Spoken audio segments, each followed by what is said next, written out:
Everyone, I am Christy, 42. And OFW tayo ngayon dito sa Hong Kong and isa ring mommies. So sa ngayon, part-time natin ginagawa sa Evo AI. And few years ago, natry lang natin yung products and doon tayo nag-start.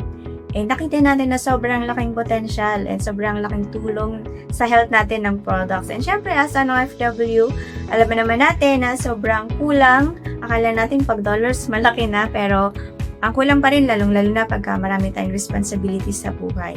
And as mommies, syempre, wala naman tayong ibang worries, kundi mabigyan ng mas magandang future yung families natin, yung mga anak natin.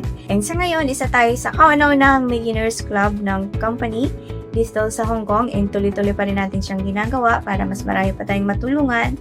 And sa ngayon, nakapag-create na tayo ng 10 Millionaires Club under our team.